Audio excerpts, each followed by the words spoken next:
Olá, boa noite. Bem-vindos a mais um monólogo do direito comercial. Não vou hoje arriscar dizer qual deles é, qual é o número, uma vez que na última semana falhei por vários. O tema de hoje é a união de facto, um novo instituto no direito da família português. Eu arrisco dizer um novo instituto. Há três momentos na legislação portuguesa no que concerne à união de facto. Um primeiro momento, até 1977, a primeira grande revisão do Código Civil, aquela que é filha da Revolução de Abril, em que o direito português ignora a união de facto.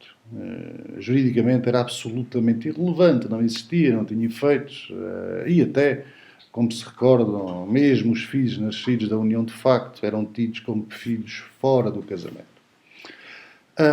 Em 77 há, pela primeira vez, o reconhecimento legal de que há uma relação ao lado do casamento, uma relação afetiva, e que, num caso absolutamente excepcional, que era o caso de alimentos em morte e através do património do falecido, que poderia aqui nascer um direito residual para a pessoa que tinha vivido maritalmente com outra.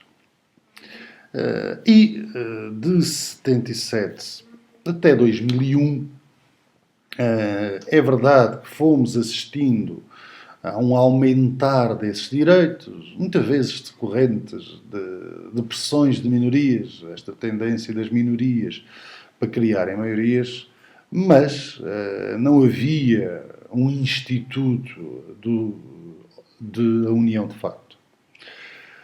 Mudou com a Lei 7/2001 de 11 de maio, em que esta lei é um marco no reconhecimento de uma outra relação familiar.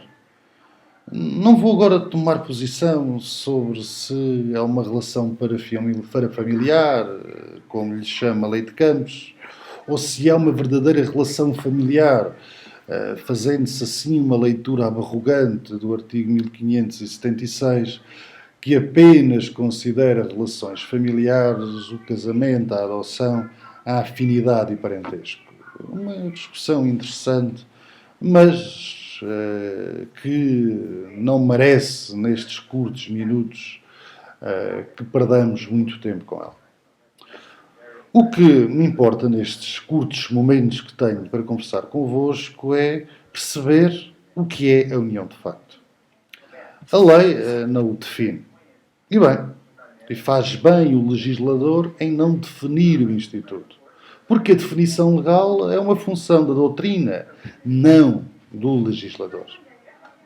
Mas, se não o define, dá-nos pistas, e pistas imperativas. Porquanto, no artigo 1º, no seu número 2, diz o Decreto-Lei 7/2001, agora com a redação de 2010, que a união de facto é a situação jurídica de duas pessoas que, independentemente do sexo, vivam em condições análogas à dos cônjuges há mais de 2 anos. 3 ou 4 pistas para discussão.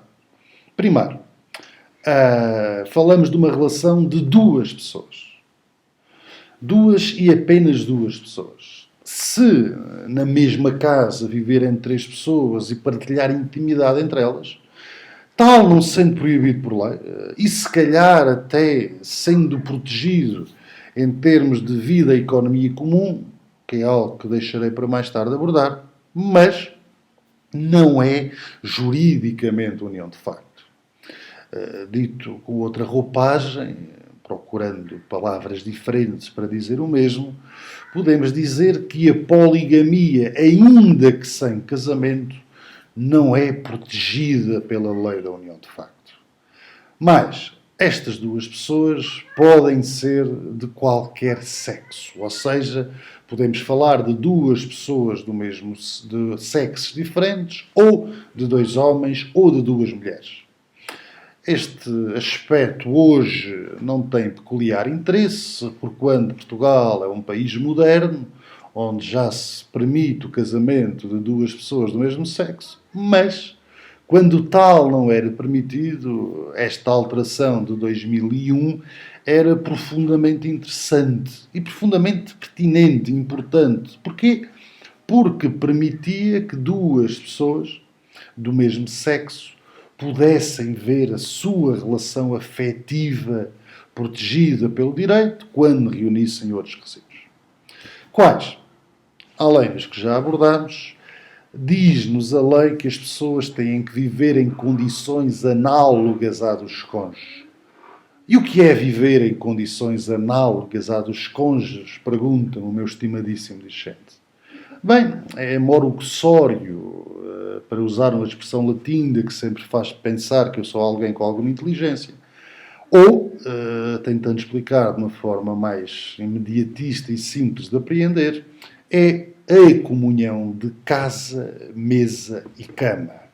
Ou seja, duas pessoas que moram na mesma casa, partilham encargos entre si e têm relações sexuais um com o outro.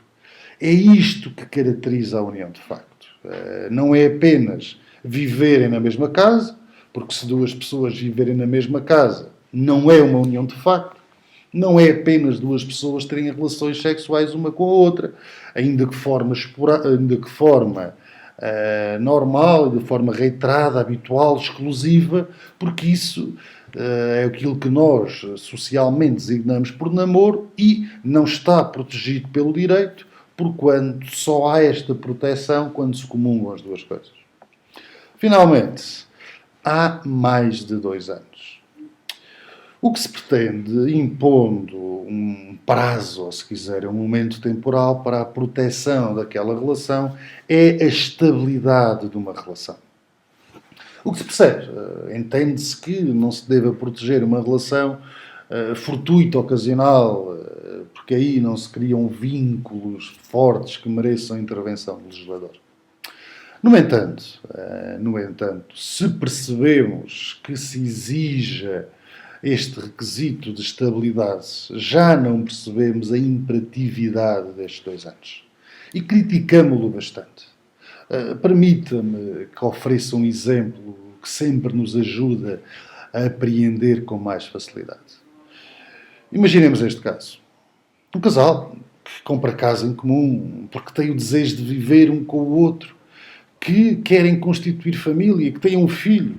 Até ela está grávida de um segundo e ele vem a falecer.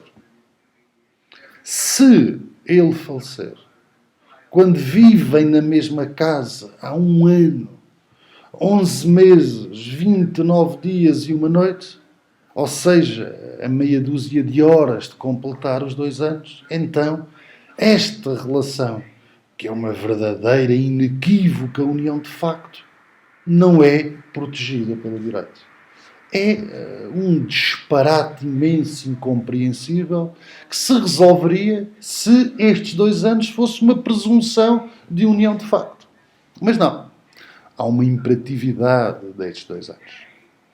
Dito isto, abordar de forma sintética aqueles que são os requisitos da união de facto, pergunta-se: mas sempre que duas pessoas vivam na mesma casa, mantenham relações sexuais de forma estável um com o outro exclusiva, há uma união de facto ou há exceções? Há exceções. Encontramos-las no número 2 do mesmo diploma legal.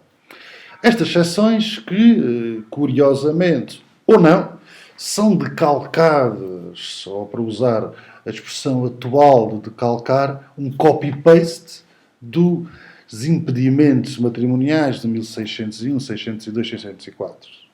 Ou seja, não há juridicamente união de facto, ou não podem atribuir-se os direitos decorrentes da união de facto quando há uma idade inferior a 18 anos, há uma demência notória, há um casamento anterior não dissolvido, parentescos ou afinidades na linha reta, ou no caso do parentesco colateral no 2º grau, ou por a condenação por homicídio por um dos membros da união de facto em relação ao cônjuge do outro. São estas as limitações. Não que, e sublinho isto, estas pessoas não possam viver uma com a outra.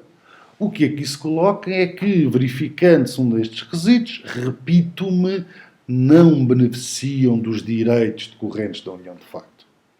E que direitos são esses? Pergunta-me o meu bom e estudioso discente. Pois bem, proteção da casa de morada de família, ou seja, se há uma casa que eles dividem, que é dos dois, há aqui uma proteção jurídica que um dos membros tem quando termina a relação. Independentemente da forma como termina a relação, ou por morte ou por ruptura, ainda assim há aqui uma proteção daquela que se for entender a parte mais débil.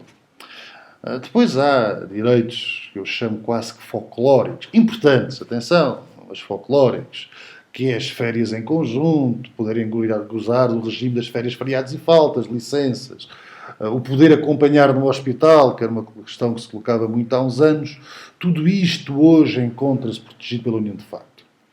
Depois a questão dos impostos, há um regime de IRS para quem é casado, que as pessoas que vivem a união de facto podem beneficiar, por razões que se calhar não se percebem muito bem, a não ser por esta coisa que são as pressão das minorias. Finalmente, e este é o cerne fundamental da nossa conversa, uma proteção do Estado no caso de morte. Ou seja, se a pessoa morrer por acidente de trabalho, há uma proteção jurídica. Aliás, se um dos membros da união de facto morrer por acidente de trabalho, o outro fica juridicamente protegido. Se morrer prestando serviços excepcionais ao Estado, ou morrer em estado de guerra, há também uma proteção ao sobrevivo. E, finalmente, tudo o que é as pensões da Segurança Social vão beneficiar um membro sobrevive da união de facto. Levantando-nos uma questão que para mim é da maior pertinência, que é esta: resulta da união de facto um dever de assistência? E com esta pergunta me calo, despedindo-me de vós. Até breve. Bons estudos.